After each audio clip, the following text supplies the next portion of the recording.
بسم اللہ الرحمن الرحیم نحمد و نصلی علی رسولہ الکریم اما بعد۔ تمام تعریفیں اس اللہ عز و جل کے لیے لائق و زیبہ ہے جو سارے جہاں کا بنانے والا اور اس کو پالنے والا ہے، اور درود و سلام ہو اس کے آخری نبی حضرت محمد مصطفیٰ صلی اللہ علیہ وسلم پر۔ معاشرے کا مطلب کیا ہے؟ معاشرہ کسے کہتے ہیں؟ مطلب پر دھیان دیجیے پلیز، بالکل بھی دھیان مت ہٹائیے۔ اللہ رب العزت نے حقیر پانی سے انسان بنایا، اس انسان سے خاندان بنایا، ایک خاندان، دو خاندان، تین خاندان، چار خاندان، پانچ خاندان، 6 خاندان، ایسے کئی خاندان مل کر بنتا ہے ایک معاشرہ۔ دوسرے لفظوں میں یوں کہیے سماج۔ اچھی طرح سے سمجھیے اس بات کو، بس یہی ہماری دنیا ہے، یہ گول دائرہ ہماری دنیا ہے۔ وہ نہیں کیا کہتے، کچھ بھی ہو گیا تو لوگ کیا کہیں گے، تو وہ لوگ یش رہتے، یش لوگ رہتے ہو، اسی سماج کے لوگ رہتے ہو۔ دبئی والے، امریکہ والے، انگلینڈ والے، دور دور والے، دور کے شہر والے نہیں رہتے، وہ یہ 8-10 خاندان کے یا ہمارے سماج کے یا ہمارے معاشرے کے۔ معاشرے کے مطلب کو، سماج کے مطلب کو اچھی طرح سے سمجھیے، اور اس کے اندر ہمارا رول کیا ہونا چاہیے یہ بھی سمجھیے۔ ایک کھیت میں گندے بیج، گندی فصل، پورا کھیت گندا۔ اچھی طرح سے سمجھیے اس بات کو۔ سارے کے سارے بیج گندے، پھر اس کی پوری فصل گندی، پھر پورا کے پورا کھیت گندا۔ اگر معاشرے کے ایک فرد اچھے رہیں گے تو اچھا معاشرہ بنے گا، مطلب اچھی فصل اگیں گی، وہ سماج اچھا بنے گا، معاشرہ اچھا بنے گا۔ ہمارا رول کیا ہونا چاہیے یہ سکھا کے گئے ہمارے نبی صلی اللہ علیہ وسلم۔ اپنا جو سوچ کا سرکل ہے نا، یہ بڑا کرو۔ ہمارے نبی صلی اللہ علیہ وسلم صرف نماز روزہ سکھانے کے واسطے نہیں بھیجے گئے، صرف نماز روزہ حج زکوٰۃ قربانی صرف یہی سکھانے کے واسطے نہیں بھیجے گئے تھے۔ ہمارے نبی صلی اللہ علیہ وسلم زندگی گزارنے کا مکمل پورا کے پورا طریقہ بتانے کے لیے بھیجے گئے، اور الحمدللہ آپ نے بتایا بھی۔ معاشرات کیسے طے کریں گے ہم؟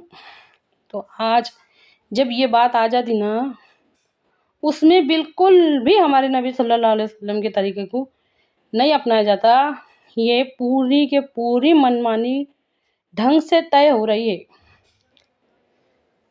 غور کر کے دیکھو اس بات میں، اور غور کرنے کی اہمیت کو بھی اچھی طرح سے سمجھیے، بہت ضروری ہو گیا آج غور کرنا۔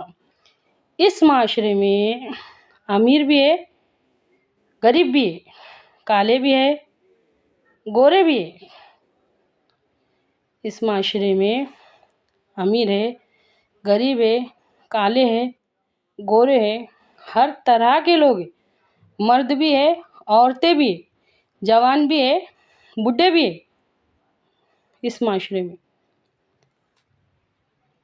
اللہ کی محبت رکھنے والے اگر ہم بن جائیں گے نا، وہ ہم کو نیکی کی طرف ڈھکلیں گی اور ہم نیکی کرنے والے بنیں گے۔ اگر ہر فرد سورہ تبارک الذی کی وہ آیت، ہم ہی نے موت اور زندگی بنائی تاکہ تم کو آزمائے کہ کون کس سے بہتر عمل کر کے آتا ہے۔ معاشرے کا ہر فرد نیکی کے مقابلے کو اپنائے گا نا، تو صرف غور کر کے دیکھو، عمل کی نوبت تو بعد میں آئیں گی، صرف غور کر کے دیکھو کہ وہ معاشرہ کیسا بنے گا جس میں سارے کے سارے فرد نیکی کے مقابلہ کرنے والے رہیں گے۔ اگر وہ سخاوت کرنے والی ہے تو میں اس سے زیادہ سخاوت کرنے والی بنوں، وہ اتنی نیک ہے تو میں اس سے زیادہ نیک بنوں۔ مردوں میں بھی اگر یہ مقابلہ لگ جائے گا نا، عورتوں میں بھی یہ مقابلہ لگ جائے گا، تو صرف سوچ کے دیکھو کہ کیسا معاشرہ بنے گا۔ اور آج ہمارا کیسا معاشرہ بنا ہے، اور آج سے پہلے ہم کو نہ کبھی معاشرے کا مطلب معلوم، نہ سماج میں ہمارا رول کیا ہونا چاہیے یہ معلوم۔ ان سب باتوں سے ہم اتنا دور کیوں ہے، یہ بھی غور کرو، غور کرو۔ اسی معاشرے میں سب طرح کے لوگ ہیں، کالے گورے، امیر غریب، اور جوان بچے ہیں، چھوٹے بچے ہیں۔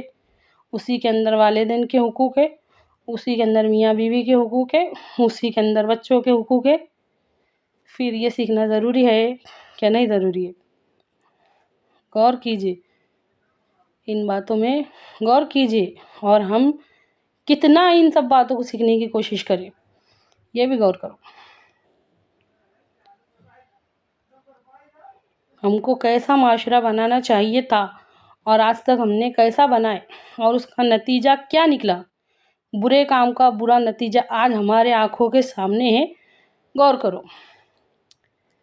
ہر برے کام کا برا نتیجہ آج ہمارے آنکھوں کے سامنے ہے۔ تو اللہ کے واسطے کم سے کم آج تک جو ہم نہیں کر سکے، اس کے آگے ایسا نہ ہو۔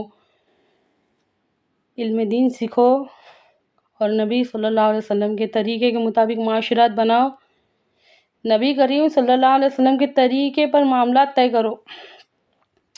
ہمارے نبی صلی اللہ علیہ وسلم جیسا اللہ کے واسطے جڑ گئے تھے، اخلاق بنائے تھے ہمارے نبی صلی اللہ علیہ وسلم نے، برداشت کرتے تھے اللہ کے واسطے، آج کبھی ہمارے بھی اخلاق ویسے ہو جائیں گے نا، تو دیکھو پھر معاشرہ کیسا بدلتا۔ ہمارے نبی صلی اللہ علیہ وسلم نے اللہ کے واسطے سب کو ایک کرے تھے، کاش کہ ہم بھی ویسے بن جائیں۔ اے اللہ کہنے سننے سے زیادہ عمل کی توفیق دے، آمین ثم آمین۔